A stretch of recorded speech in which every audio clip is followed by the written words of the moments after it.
একটা কম্পিউটারের ক্ষমতা কি জানো? একটা কম্পিউটার থেকে তুমি বিলিয়ন ডলার পর্যন্ত কামাতে পারো। Just a single computer. একটা কম্পিউটার গোটা দুনিয়াকে ধ্বংস করে দিতে পারে। Just a single computer. কিভাবে? হ্যাক করে, পারমাণবিক হ্যাক করে, বিভিন্নভাবে অনেক কিছু করা যেতে পারে, যেটা ব্ল্যাক ইন্টারনেট বলে, ডার্ক ওয়েব বলে, তার ভিতরে ঢুকে এরকম কয়েক লাখ কম্পিউটার জুড়ে একটা সুপার কম্পিউটার ক্রিয়েট করা হচ্ছে আমেরিকায়। সেই সুপার কম্পিউটারটা কি করবে জানো? সেই সুপার কম্পিউটার অটোমেটিক্যালি এআই কে বানাতে থাকবে এবং সেই সুপার কম্পিউটারের কাজ হবে যে এজিআই তৈরি করা। এজিআইয়ের মধ্যে কনসিয়াস থাকবে, বুঝতে পেরেছো? তো একটা যখন সুপার কম্পিউটার ক্রিয়েট হবে না, তখন আমরা 3Dতে বসবাস করব, মানে ওরা 3Dতে থাকবে। আই থিঙ্ক আমরা এখন 2Dতে আছি। 3Dতে আই থিঙ্ক যদি কেউ থাকে, ওরা আমাকে দেখতে পাচ্ছে কিন্তু আমরা দেখতে পাচ্ছি না, 3 ডাইমেনশনালে। ঠিক আছে?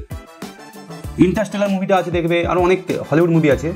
তাই একটা আমার তরফ থেকে রিকোয়েস্ট, তোমরা যাই করো না কেন এআই সম্বন্ধে জানতে থাকো। একটা ব্যাপার হচ্ছে কতটাই বা জানবে, কিন্তু যতটা জানা পসিবল হয় ততটা জানো। এআই বর্তমান দিনে অ্যাডপ্ট করতেই হবে। সাধারণ মানুষ তো আমরা বুঝতে পারবো না যে কী হচ্ছে, কিন্তু ভাই কিছু তো হচ্ছে দুনিয়ায়, কিছু তো চেঞ্জ আসছে, কিছু তো চেঞ্জ আসছে ভাই, বুঝতে পারবে আগামী কয়েক বছরের মধ্যে।